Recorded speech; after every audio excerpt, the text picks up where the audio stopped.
And we're live. A lot more space without fat beef loaf here. Yeah, so that's we flipped it this time, where we're now facing towards my bar as usual. We're usually facing towards my oven, so we just went towards the booze. 3 big goodies in there. So goodie bakes.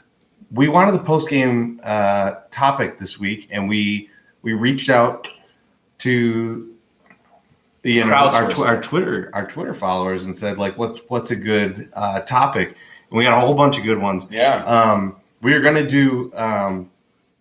Our guy Richie reached out and said, "What's your biggest fear?" Yeah. We were gonna do that, and that was gonna be way too deep for It sounded like a couple dudes who had put down quite a few depressants during this. So it was gonna be. I didn't want to answer that question. Yeah, I mean, I was definitely gonna go clowns. Were you gonna go clowns? Okay.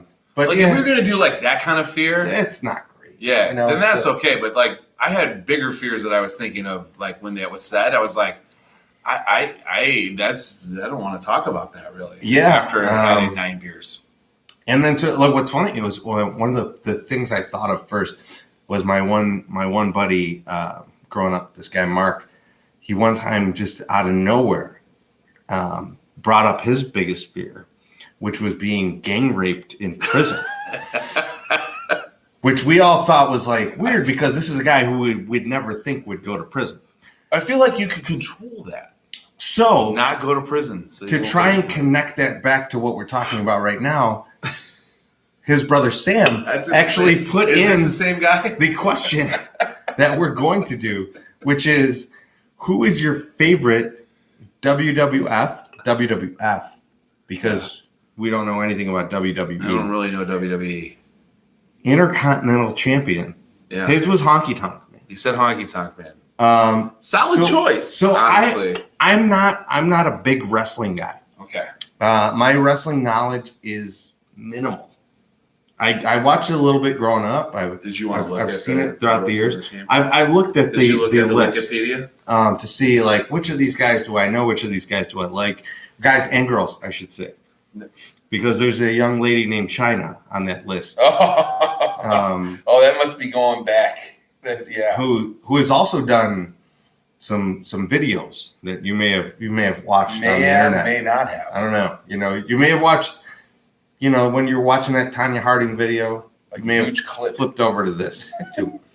So I'm going to kick it to my Stock Summer to give me his favorite WWF Intercontinental Champion. I don't remember I don't remember much past the 90s in the whole wrestling in general. Well, it's definitely this. I don't remember like a lot of these guys. My last memory of the Intercontinental Champion was the Ultimate Warrior. Okay. When him and Rick Rude were like battling it out. But like the Ultimate Warrior was like a piece of shit. Like I didn't like him. Like I didn't like later in life, like he became the Warrior. And he was just not. I don't know. I was rubbed the wrong way. As the Ultimate Warrior, where he didn't talk and he just came in and like shook the ropes and went crazy, he was totally fine in my book. But I don't know. And so then I went through this whole thing and started seeing some other people. And Bret Hart was an Intercontinental Champion. Yeah. So that I might have to go with Bret Hart because I like Bret Hart and I watched his documentary.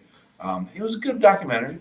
But then there's some guys in here that you're just like, whoa. So I went through this list. Tornado? Who the fuck is that I don't guy? know. Yeah, there was a lot of dudes where I was like, I don't know what this I know Rick Rude. Because he would do that. I don't even know Rick Rude. I don't know what you don't remember Rick Rude? I do not remember Rick Rude. He'd have his face like on his tights. Oh, baby. Yeah, and then his tights just Scary. You could have just led with he wore tights. Wasn't it Scary Sherry was his manager or something? Or that's beyond my knowledge. Let's just see. The thing that she was like the bad Miss Elizabeth. She was the heel Miss Elizabeth. Okay. And it was like Sherry something. The thing I did notice about this is that, like, as I was going through, I was like, oh, I remember this guy. I remember this girl. Yeah. They're all dead. Yeah, a lot of them are dead. Like, these are not living human beings, and they are not incredibly old. It's not like I was, like, looking at the, like, oh, here's the 1952 champion. This is, like, the 2001 champion, and it's like, oh, that person's been dead for 10 years. Like, it's weird. Like, why are... I guess we shouldn't probably get really into know why so many of these people that you don't really are not alive. Care but about. No, I do not think it's HGH or You don't steroid. think it's HGH? No, I don't know. No, I don't. I would guess that it's more along the lines of like they work for a company that just doesn't give a shit about them or providing health care. Yeah, that definitely. Afterwards, like there's probably a lot more CTE that is completely untreated in this profession than any other.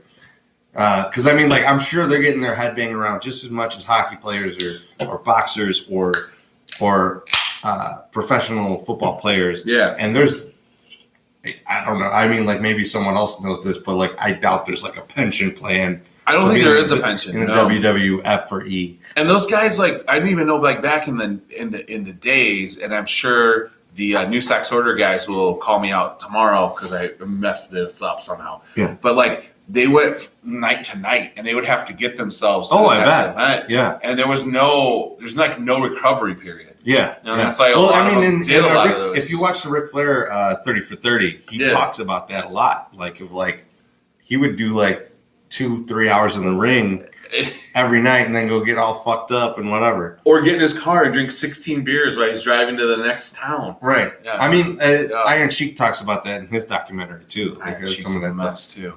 He was never the Intercontinental champ. He was never the champ because he would have been mine. He would have been mine easily. But you know who was mine? Who's yours? One Rowdy Piper. Was he?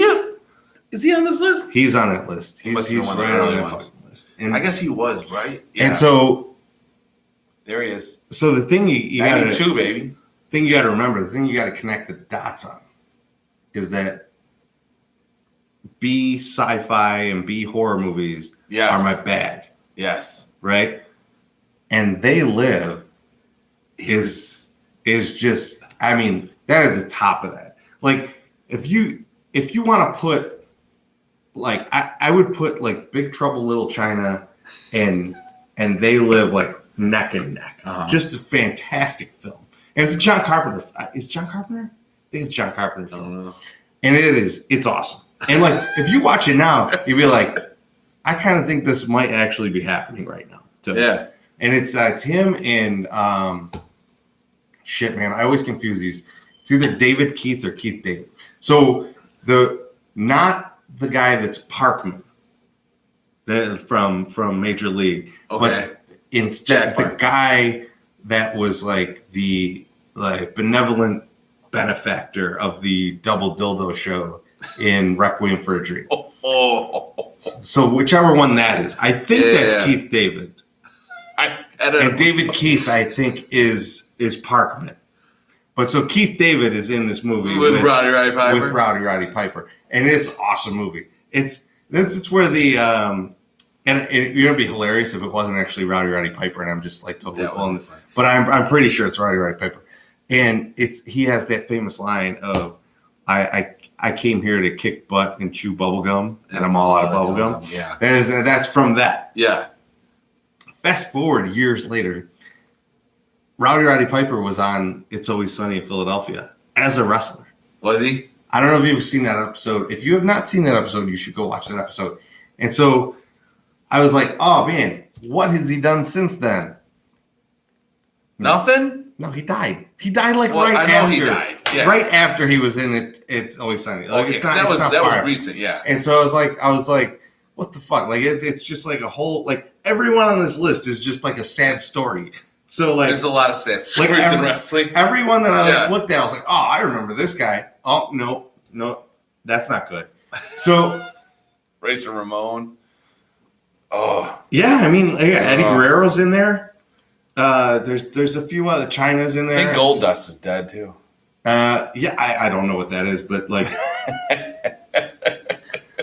but yeah, like so like I can already hear K-Dog tweeting me right now. Like, he's probably I was like Goldust is not dead. I had like a moment of like motherfucker going through this list and like reminiscing to my childhood of like, oh, I remember all these guys. Oh, it's fantastic, blah blah blah. And then it all got very depressing very quickly.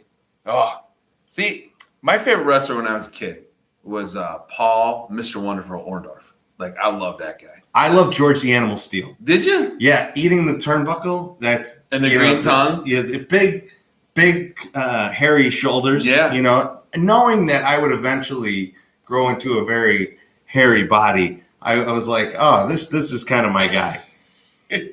See, he did. Yeah, Roddy Piper was in a lot of movies. Oh, a great actor. Oh, like a lot of movies. Fantastic actor. What was that movie? You know, I feel They like Live. They Live. Did you just talk about that? They Live. That's what I was just talking about. that. So what was the other one where they had that? I feel like Roddy Piper was, for our generation, probably not the best representation of a Scottish person. No. But the only one we had. No, I think he was like Canadian. Yeah, he was definitely Canadian. He was from Saskatoon, Saskatchewan. Oh yeah, totally Scottish. You know, Jeff the Giant will correct that. The generation after us got like Braveheart, right? Like they got some kind of Scottish hero. We were like, oh, Roddy Piper embodies everything Scottish. Because he had that hot rod ringer tee. I kind of like looking back at my childhood. Maybe WWF was not the best way to learn about the cultures of the world. Well, Junkyard Dog. What? wearing a chain and a collar. I was thinking more along like the Iron Sheik and Roddy Piper and whoever. What was the Russian dude Boris, that was with the Sheik all the time? Or Nikolai Volkov. Yes. Nikolai Volkov. Yeah. These were probably not the best representations of or all the big guys were like the fat guy. One big fat guy was an Earthquake. Yeah. And like King Kong Bundy. Typhoon, King Kong Bundy, who was actually Ken W.O. was a big fan of King Kong Bundy. Yeah. They definitely exploited a lot of different things. But Junkyard Dog though is probably the worst. So to answer the original question, he's dead Roddy Piper and Bret Hart. Bret Hart. I'm gonna Hitman. Bret the Hitman. Bret the Hitman Hart. Because they just didn't. I don't think the politics played well with the Ultimate Warrior after the fact. Yeah, he went a little Chuck Woolery on everybody. Yeah, a little Chuck Woolery. James Woods. He's in that group too. All right. Well, you got your answer to that question. Get it all lined up there. Sam, New socks order. Thank you for asking the question. And we like the honky tonk answer. One of us probably would have used it. Yeah, that was had you not. He used to smash guitars over people. That's pretty sweet. That's pretty rock and roll. It's pretty dope. Yeah. Oh, I forgot. In the questions that I had for you, I took one out. I'm gonna end the thing with this. Oh no. Favorite saying. That's dope.